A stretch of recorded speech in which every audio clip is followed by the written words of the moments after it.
always play with you. Hi, Assalamualaikum semua orang. Kamar Nasim here. I hope you are in a good mood today because it's a good day to have a good day. So hari ni kita kembali lagi di segmen creepy. Kita ada buat new background guys. Tada! Harapnya dapatlah vibe-vibe seram tu kan. So hari ni Kama nak cerita kat korang satu cerita yang honestly masa Kama baca email dia pun Kama rasa lain macam tau. Cerita dia bukan jenis yang hantu bungkus ke, tapi dia lebih kepada benda yang buat kita fikir sebenarnya banyak benda dalam dunia ni yang kita tak faham dan tak semua benda tu patut kita usik. Masih kau macam tak faham lagi kan? Tak apa. Macam biasa sebelum kita mula, jom kita baca doa dulu, mohon perlindungan dari Allah dari gangguan-gangguan syaitan. رب أعوذ بك من همزات الشياطين وأعوذ بك رب أن يحضرون. So cerita ni daripada seorang subscriber yang bernama Aiman, tapi sebenarnya cerita ni bukan jadi dekat Aiman sendiri. Cerita ni diceritakan oleh mak dia tentang arwah Atuk Aiman. Orang kampung panggil Atuk Aiman ni pawang tau. Tapi menurut mak dia, arwah atuk dia ni memang tak suka orang guna perkataan tu. Macam pawang macam bomoh macam tu kan. Sebab bagi atuk dia bukan memelihara jin tu. Benda yang bukan-bukan lah kan. Bukan juga orang yang cari benda-benda gaib untuk tunjuk diri dia hebat ke apa. Tapi atuk dia cuma seseorang yang belajar agama terlalu dalam. Sampai akhirnya orang terpaksa datang dekat atuk dia ni bila dah tak ada jalan lain nak minta tolong. So menurut Mak Aiman ni, arwah ayah dia bernama Haji Rahman. Memang popular dekat kampung tu Haji Rahman. Dari luar memang nampak macam orang kampung biasa je korang. Pakai kain plekat, pergi surau, tanam pokok-pokok kat belakang rumah. Hidup dia sederhana sangat.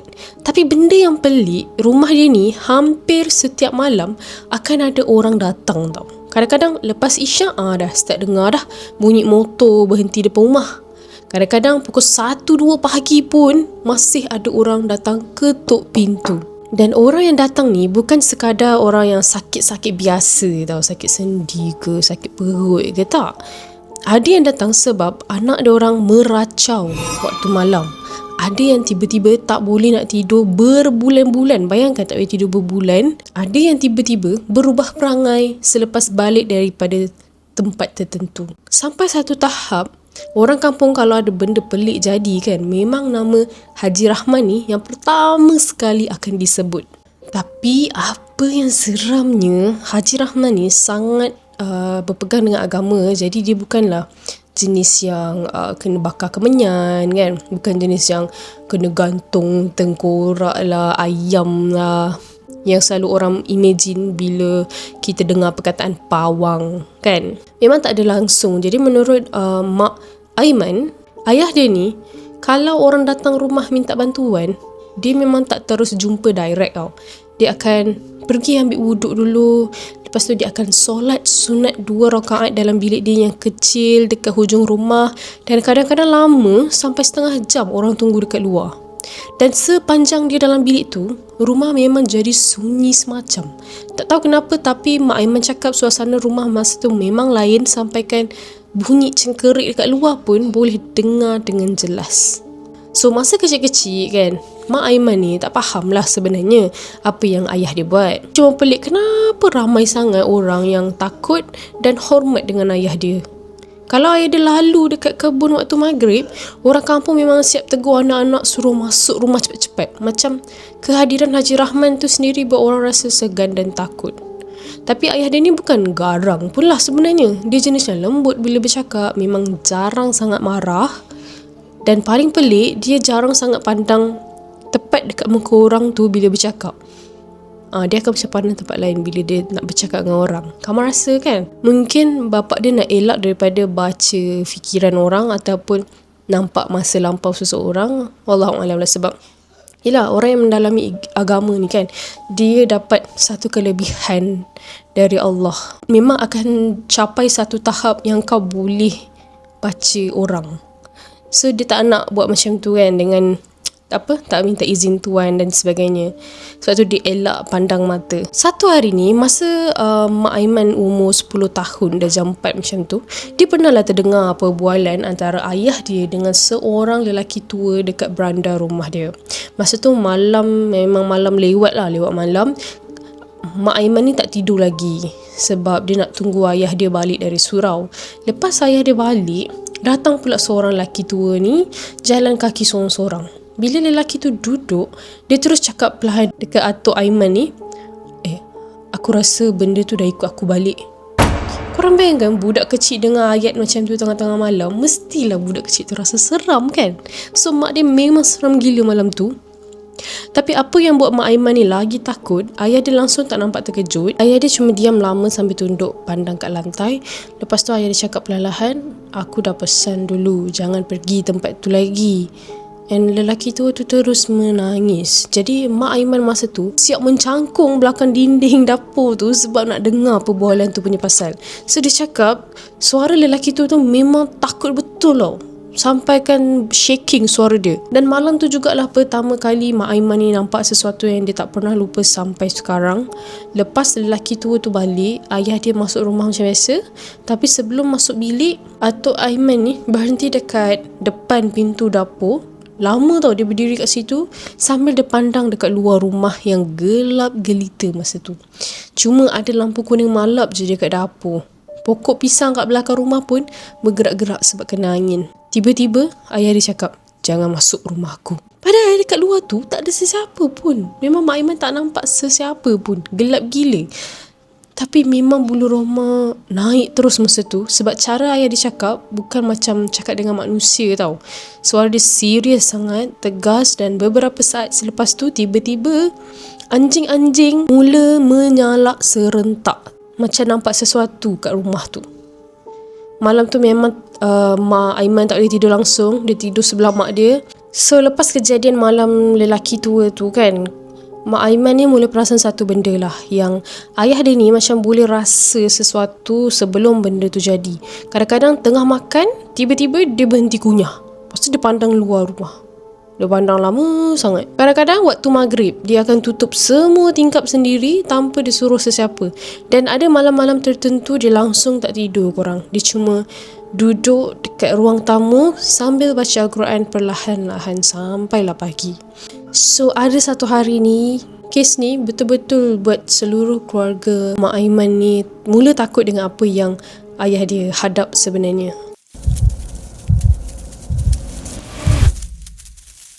So ada satu malam ni, time tu hujan lebat sangat. Angin pun sangat kuat sampaikan bunyi atap zinc rumah tu bergegar-gegar tau. Dalam lebih kurang pukul 11 macam tu, tiba-tiba ada satu kereta lama berhenti depan rumah diorang. So Mak Aiman ni ingat lagi time tu, lampu kereta tu menyuluh terus sampai ke dalam rumah. Dan bila enjin dimatikan, suasana terus jadi senyap.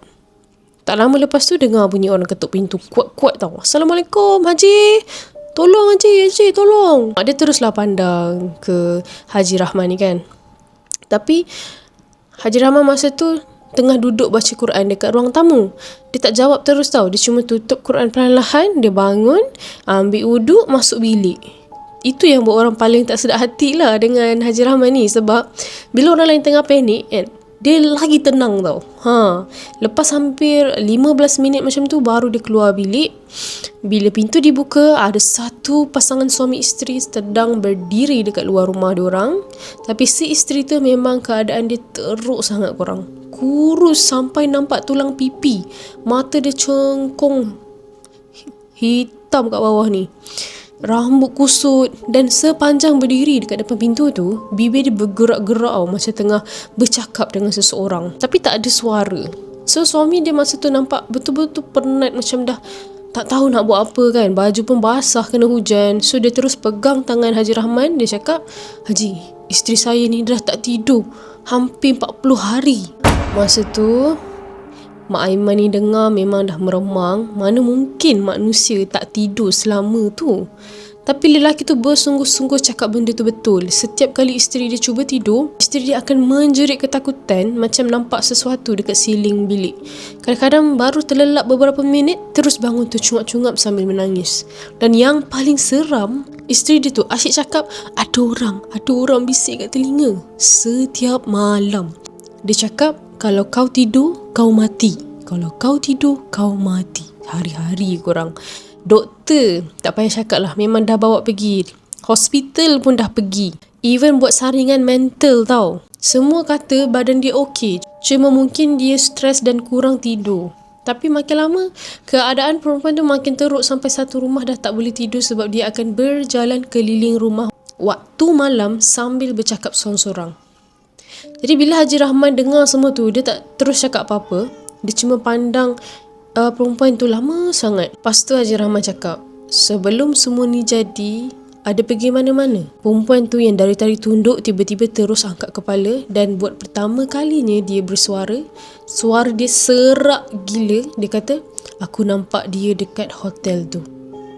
Satu rumah terus diam. Perempuan tu sambung lagi, dia kata, mula-mula aku ingat mimpi, tapi bila balik rumah dia ikut. Korang bayangkan tengah hujan lebat, rumah kayu, kampung. Lepas tu dengan perempuan tu dalam keadaan macam tu, cakap benda-benda macam tu kan, memang seram gila lah. Haji Rahman terus suruh semua orang diam. Lepas tu dia minta perempuan tu masuk bilik, masuk rumah. Tapi sebelum tu dia pesan dekat isteri Haji Rahman ni, tak kira lah apa jadi, jangan buka pintu. Wih, seram. So dia pun teruslah tarik Mak Aiman ni masuk dapur sebab takut anak dia dengar benda yang bukan-bukan kan. Tapi itulah biasalah budak kecil kan, lagi dilarang lagi nak tahu. Jadi Mak Aiman ni diam-diam lah intai dari celah dinding ruang tamu. Dan dia kata sampai sekarang dia menyesal mengintai malam tu sebab beberapa minit lepas pintu ditutup, dia dengar suara perempuan tu ketawa.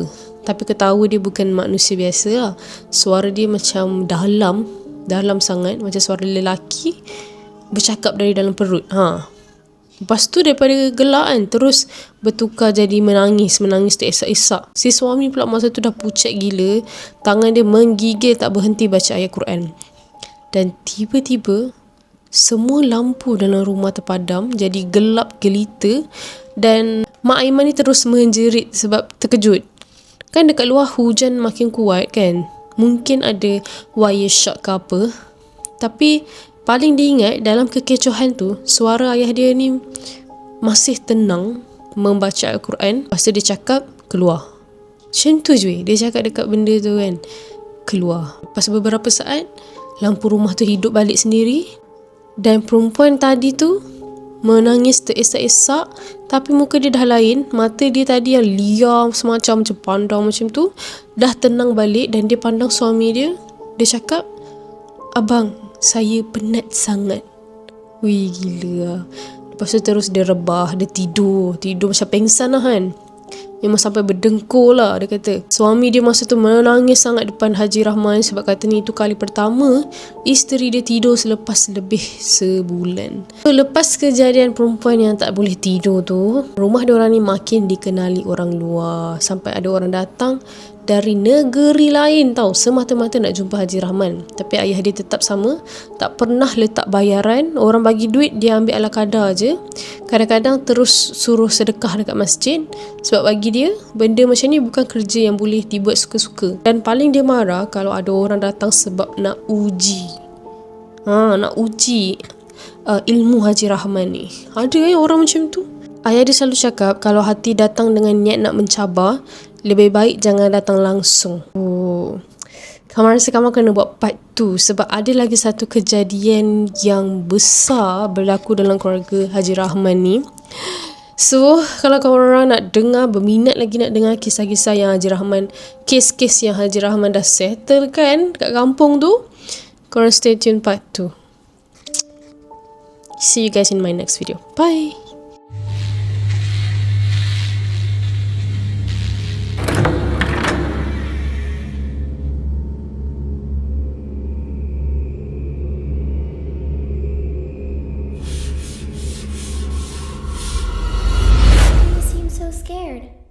All I wanted to do was play with you.